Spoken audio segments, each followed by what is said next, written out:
જય સ્વામિનારાયણ। શિક્ષાપત્રી શ્લોક 21। દેવતા તીર્થ વિપ્રાણામ સાધ્વીનામ ચ સતામપી વેદાનામ ચ ન કર્તવ્યા નિંદા શ્રવ્યા ન ચ ક્વચિત।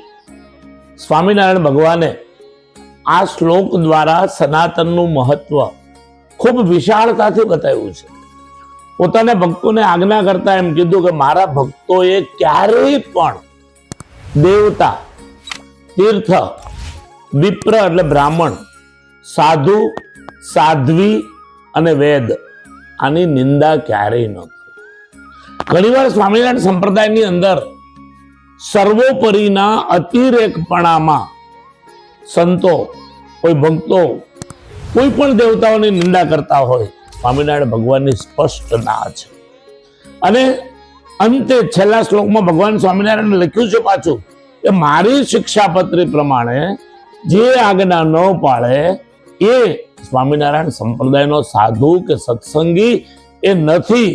એટલે મારી કરબદ્ધ પ્રાર્થના છે કે કોઈક સંતો સર્વોપરીના અતિરેકપણામાં બ્રહ્મા, વિષ્ણુ આદિ, શિવ, માતાજી એના સ્વરૂપોની નિંદા કરતા હોય ત્યારે એ સ્વામિનારાયણ ભગવાનની આજ્ઞાનું ઉલ્લંઘન કરે છે। અને અન્ય સંપ્રદાયના સંતો પણ જ્યારે સ્વામિનારાયણ ભગવાનની નિંદા કરતા હોય, હનુમાનજી મહારાજની નિંદા કરતા હોય અને આ નિંદાઓના કારણે સનાતન સંસ્કૃતિને ખૂબ મોટું નુકસાન થાય છે। અને આના કારણે વિધર્મીઓની અંદર એક તાકાત ઊભી થાય છે। એટલે સ્વામિનારાયણ ભગવાનની આ વિશાળતા, દેવતા શબ્દ વાપરતા તમામ પ્રકારના દેવી દેવતાઓ જે ધર્મશાસ્ત્રોએ બતાવ્યા છે એ ઘણીવાર એવું પણ બને છે કે આજકાલ કળયુગના સમયમાં દરેકને ભગવાન થઈ જવું છે। એ દેવતાઓ નહીં, પણ જે ધર્મશાસ્ત્રો, જે વેદોએ પ્રતિપાદિત કર્યા છે, રામાયણ, શિવપુરાણ, મહાભારત, ભાગવત, સત્સંગ જીવન, વચનામૃતમ આદિ ગ્રંથોએ જે દેવતાઓ કીધા છે એ દેવતાઓ, તીર્થો જ્યાં ભગવાનનો વાસ છે, જ્યાં ભગવાનના સંતોનો વાસ છે, જ્યાં પવિત્ર નદીઓ એ વહન થઈ રહી છે, જ્યાં પરમાત્માના જન્મો થયા છે, આવા કોઈ પણ તીર્થ એની નિંદા ન કરવી।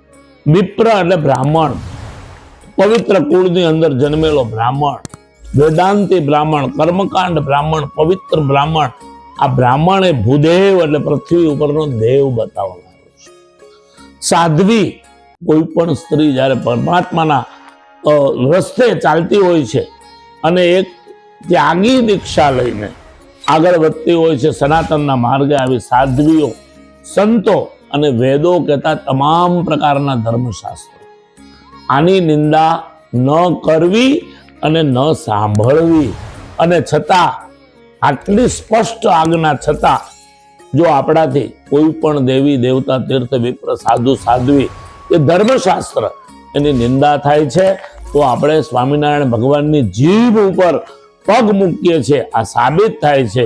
એટલે મારી ભક્તોને, મારી સંતોના ચરણોમાં દંડવત પ્રણામ સાથે કરબદ્ધ પ્રાર્થના છે।